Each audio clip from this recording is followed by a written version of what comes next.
Welcome back. It's still the morning brief right here on Channels Television. And from the polity and happenings within the leadership space, we head to food security, which is a consequence of leadership decisions.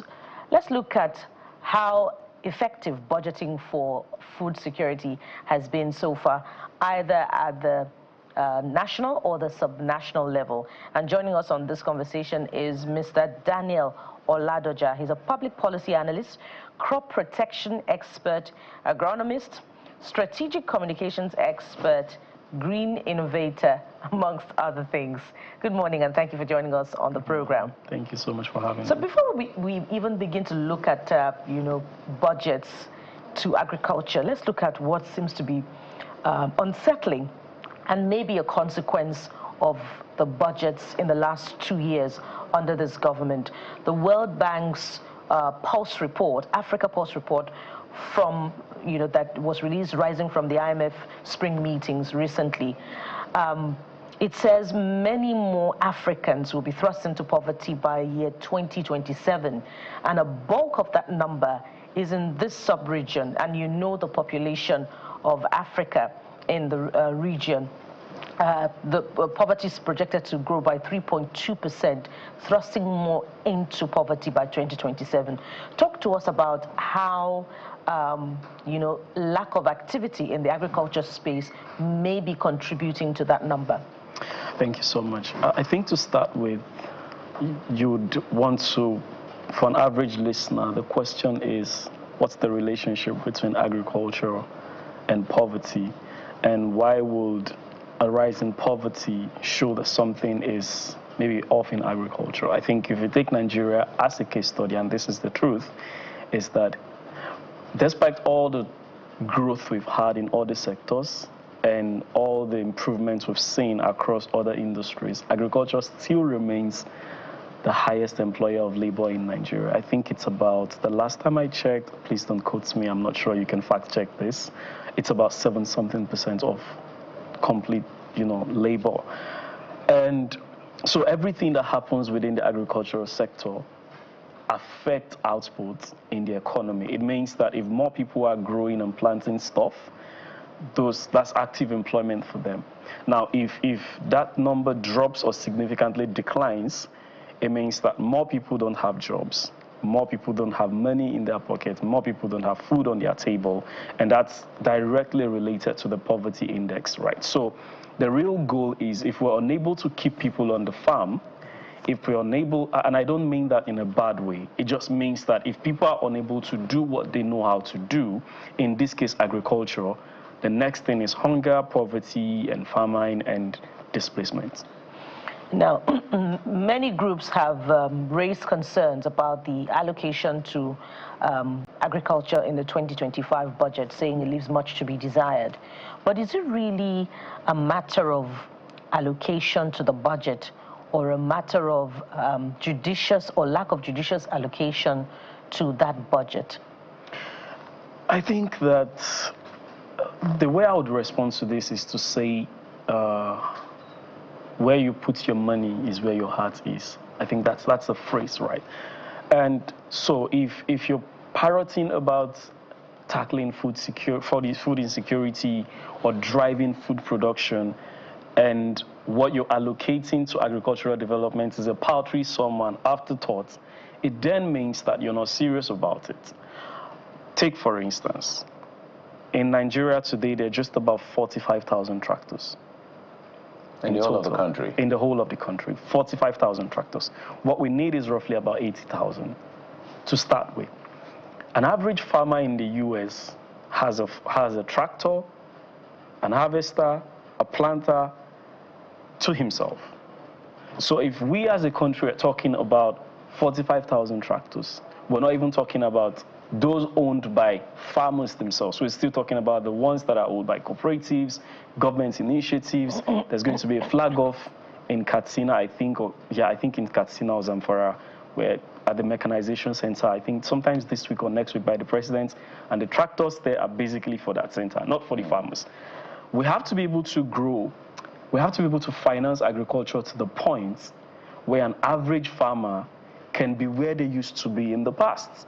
where an average farmer has a mule, has a donkey, has all of that to himself to produce, right? So if we're allocating budgetarily, we need to be thinking about driving agricultural inputs forward significantly to a threshold, and also compel the private sector, look for initiatives to unlock financing from the private sector. Because, to be honest with you, agriculture, the way we've usually done it, the peasant style, sustainability-wise, that's nice for people who want to talk about green agriculture and all of that.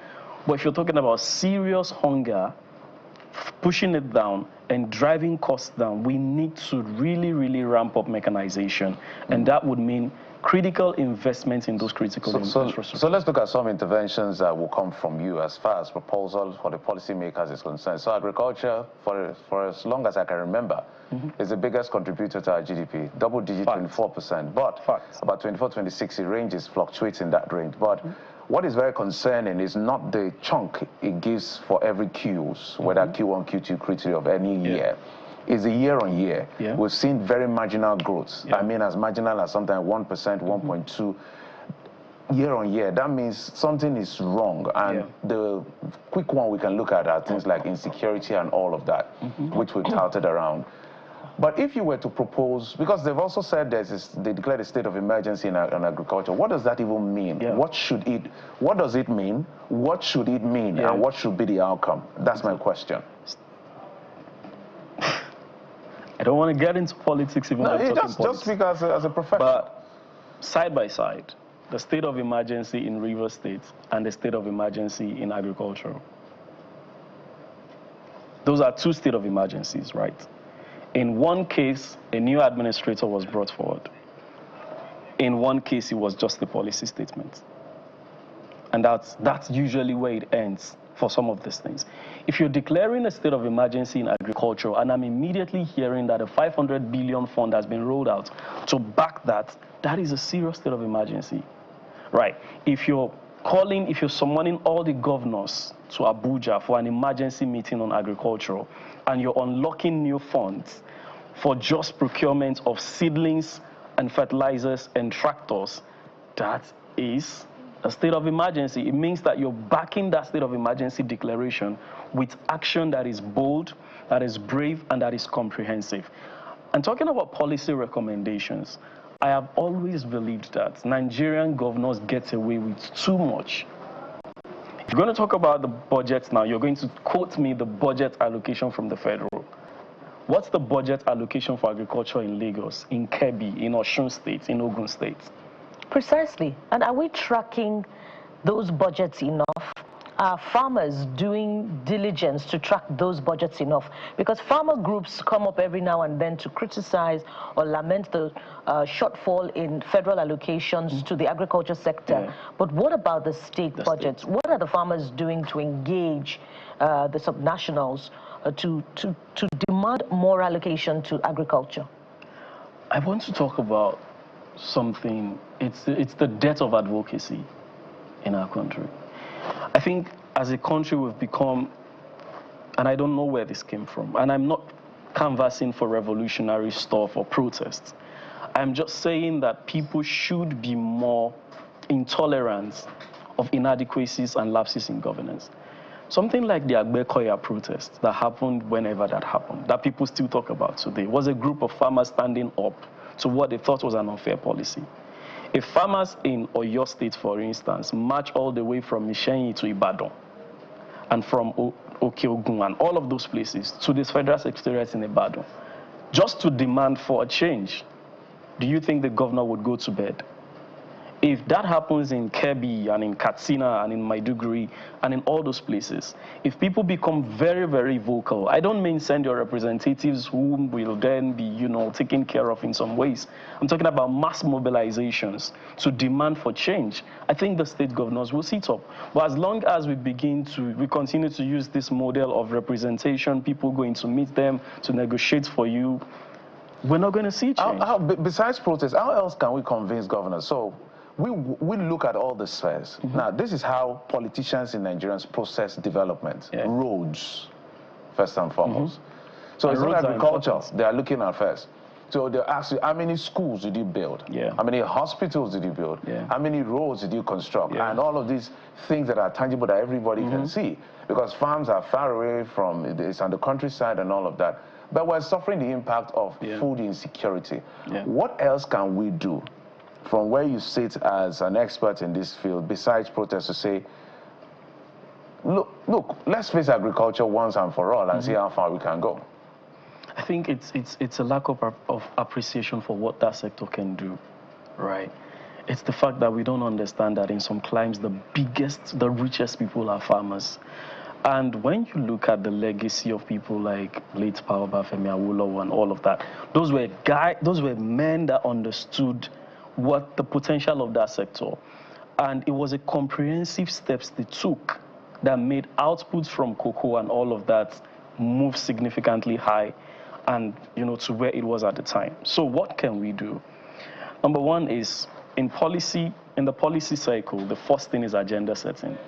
And what makes the agenda is what is talked about, right? So if you want something to be on the agenda of the government, because there are competing priorities that every government has, road and all of that, they also want to remain in office, so they have to do things that are visible. But I think we need to understand first is, and this is to the politicians, trust me, in every administration, when people don't have to worry about food and their stomach, there are three priorities: shelter, food, and I think transportation and all of that. When people don't have to worry about their stomach, as the Yorubas will say, that means that if hunger is out of the equation, poverty is half solved. When people don't have to worry about what they put in their stomach, there's a high chance that you're going to get reelected. So if your goal is to remain in power, if your goal is to retain power or to maintain dominance in the political space, solve the problem that is closest to the people. The closest to the people is their stomach. Let people have food in their stomach, and you will have enough time to sit there, do politics, rule for as long as you want or as the Constitution allows you, right? Keep your party in power. So it's understanding the gains in food security that's what I think the government needs to understand. And for that to happen, we need to see this at a very comprehensive way of not just sending policies from Abuja, but creating policies that draws into the business sector, right? There are big companies that we have in Nigeria, a lot of them. If we create a policy that mandates them to contribute, just like we did with roads, now companies are building roads. Yeah, from what you have said, perhaps what we need is a mindset change from the executives, that governance, the measure of impactful governance goes beyond the building of bridges and roads to critical investment in agriculture and seeing agriculture as a business. We must thank you very much, Mr. Daniel Oladoja. He's a public policy analyst, crop protection expert, agronomist, strategic communication expert, amongst other things. Thank you so much for your time on the program. Thank you so much. And from here, we move on to another interesting conversation about another aspect of life, mental health, particularly for women during that critical stage of their life. Stay with us for this one. We'll be right back.